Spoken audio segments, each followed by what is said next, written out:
With an excellent football game up in Blooming Prairie on Saturday, Fillmore Central fell short to Blooming Prairie 42-34 in overtime. Head coach Chris Mensink joining us. And Chris, I have a what I think is a cute saying. Maybe nobody else does. If you're from Swaledale, Iowa, and just wanted to watch a good high school football game, you were definitely entertained in Blooming Prairie on Saturday. After looking at the film of that one, what were the takeaways from your perspective? Yeah, we learned a lot from that ball game. Offensively, we did a lot of great things. Blooming Prairie is a great team, so got to give credit to Blooming Prairie. Different atmosphere. It was 11 o'clock Saturday game. It felt more like a college atmosphere there. They had a great crowd. It was their tackle cancer game, and they were also recognizing one of their Coach Carl, who passed away from a heart attack last April. That was a volunteer. So, a very special day at Blooming, and it was a great day for football. They started the game and they took the opening play back for a touchdown. So we were down, which our kids weren't used to, but I loved our response.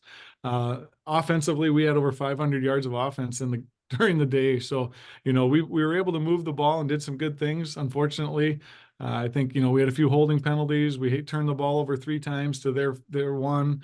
Got 2 touchdowns called back and an interception thrown in the end zone. So definitely had our opportunities, but give credit to Blooming Prairie. They scored there at the end to tie the ball game. We held them on the 2-point conversion to take it into overtime. Won the flip, took defense. They scored and got the 2 points. So we knew we had to get 8 to continue the game. And unfortunately, just fell a little short. But got to give our kids the great effort, great attitude. Never gave up. I love their response. Just a great high school football game.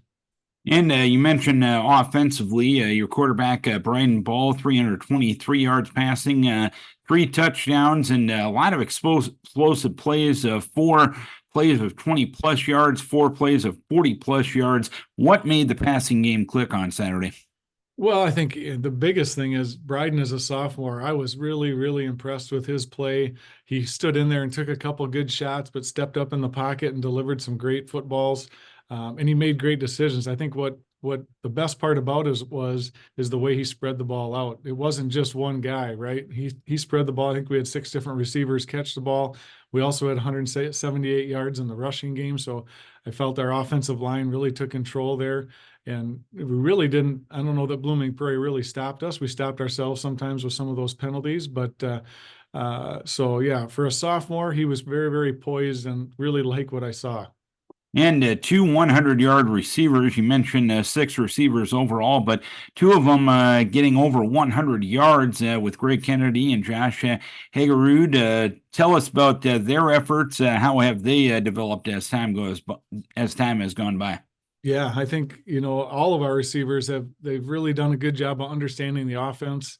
And, they're trying to, obviously Greg Kennedy had a great first ball game. So the Blooming Prairie, rightfully so, tried to take him away a little bit. So having those other options, we have a lot of weapons, and for them to step up to the plate and make those plays when they need to, when their opportunity arises, that's why football is the greatest game alive, right? It takes 11 guys, and teams are going to try to take certain things away from you, and other guys got to step up and make plays when it's their opportunity. So very proud of Davis and Josh and Cody and Kane. And so we had a lot of guys step up and make great plays on Saturday. You mentioned that penalty total 6 for 60. When you assessing how you got those penalties, is it just a case of kids trying to make plays and maybe needing to get a little better technique? Was there any mental mistakes in there that you want to clean up before Friday night? How would you assess what those penalties were? Right. A lot of them were holding. Some of them were just some small technique things. Maybe our hands were outside the frame. We got to get our hands and elbows in.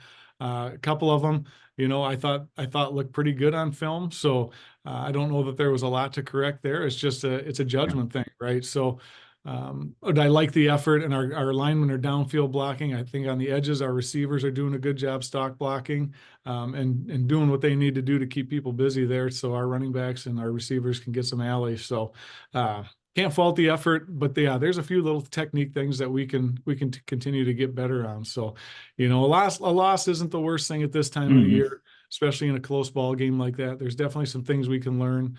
I know our kids were disappointed, as they should be. They're a competitive group of guys. So, but they'll respond and they'll rebound this week, and hopefully we can get back on track at home this week. And you did give up 42 points, and I know you don't like giving up 42 points, but you mentioned the challenges that Blooming Prairie brought to the table in trying to defend a team like that. Based on what you need to take from that game defensively, taking the opponent out of it, what do you need to improve on that side of the ball?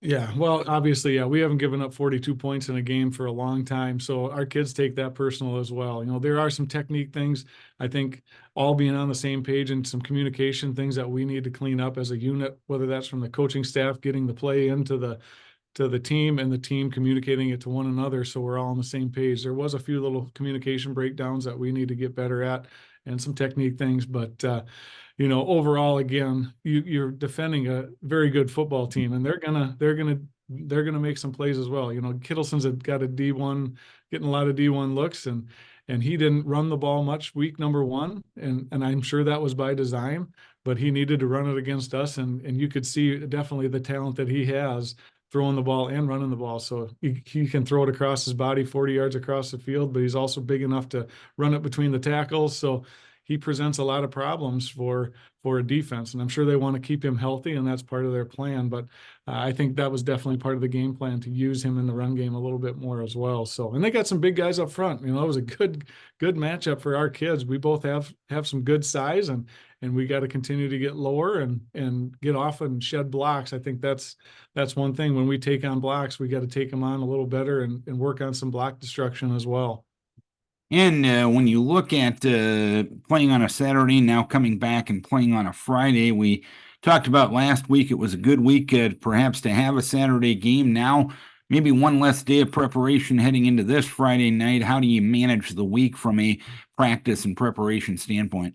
Yeah, it's now we're back to a normal week. It was a lot of our JV time. Kids didn't get a lot of time on Saturday, which was good. They got a game on Monday, so they were pretty fresh.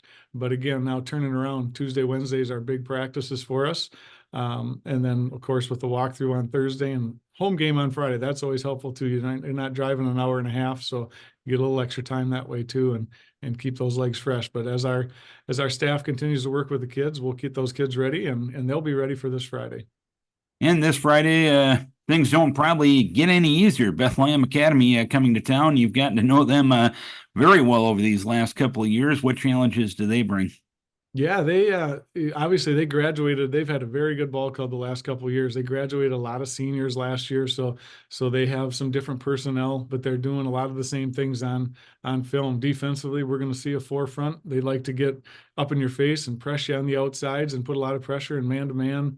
So we're going to have to win some one-on-one matchups on the outside this week to move the football. It's a little different approach than we saw last week, with some zone and a little softer coverages. So it'll be interesting to see if they continue with that, as they have the first couple of weeks of the season. So their numbers are down a little bit this year. So I think they only have 18, 19 kids out, 9 through 12. So definitely, I think, and the weather's supposed to be warmer this week. We did have a few cramping issues even on Saturday. So our kids are going to have to continue to hydrate and get their bodies ready for that weather and acclimate themselves. But I do feel that our depth should be an advantage for us this week, and we can wear them down a little bit on both sides of the ball. All right, Coach, hopefully you can get back on the winning track this week. Keep you guys healthy. We wish you best of luck. All right. Thanks, Darren. Appreciate it. Chris Mensink, head coach of Fillmore Central. Bethlehem Academy coming to town this Friday night.